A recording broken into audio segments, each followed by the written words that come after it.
The gentlewoman from Pennsylvania, Ms. Dean, is now recognized for 5 minutes. Thank you, Chairwoman Waters, and thank you, Chair Powell, for being before us again today with such forthright testimony in such challenging times. I wanted to just start on the question of inflation and something that you said to one of our colleagues in response. Inflation is too high. We're seeing it everywhere in the world. Ours is worse because our economy is stronger. Can you flesh out that duality a little bit, maybe by way of contrast with others globally who are struggling with inflation but do not have a strong underlying economy? Sorry, I think if you look at our, maybe the closest economies and political systems would be the countries of Western Europe and Canada. You know, advanced economy countries like that, they're all having the highest inflation they've had in a very long time. Places like Germany, which is famously, you know, inflation averse, has high inflation. Now, ours is a little higher.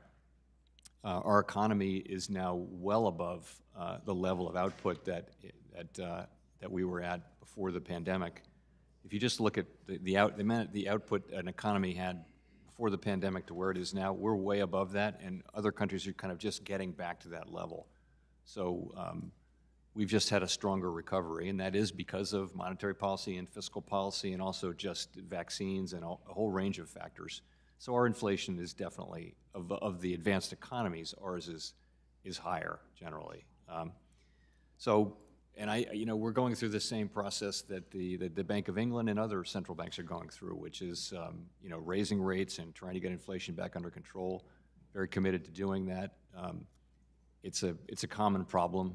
Again, ours is worse because our inflation is higher, because I think largely because our economy is that much stronger.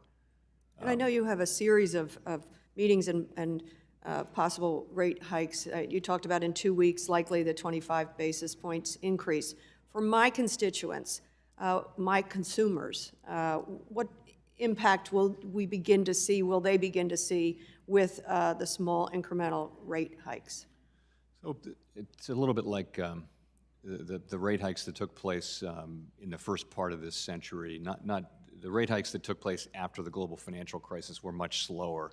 They were every other meeting. But the cycle before that, the rate hikes at consecutive meetings. So what you feel is these are fairly small rate increases, 1/4 percentage point every 7 weeks. And we haven't, by the way, we haven't made any decisions after this meeting. But the thought is that rates move up, our policy rate moves up, and with it, you know, rates on mortgages, rates on car loans, rates on the loans that people take out to buy appliances and things like that. So companies, their borrowing costs go up, and you know, you get to a point where you've raised a few times, and it's even still a gradual process, even though it's fast, you know, as much as twice as fast as the last cycle. But still, people start to spend a little bit less, and the economy demand goes, you know, returns to a lower level. By this time, we hope that you know, that the economy is going back to normal in terms of supply chains and the breakdown between goods and services spending and things like that. So we hope we're getting help on the inflation front from a bunch of things. In any case, we do have the responsibility to generate price stability, and we will use our tools to do that over time. I thank you for that. One particular area of concern for me is the role that increasing market consolidation has played in contributing to inflation. An example that we've seen is the huge price spikes in the meat industry, which has become incredibly consolidated. To what extent would you attribute supply chain fragility and recent price increases to market concentration?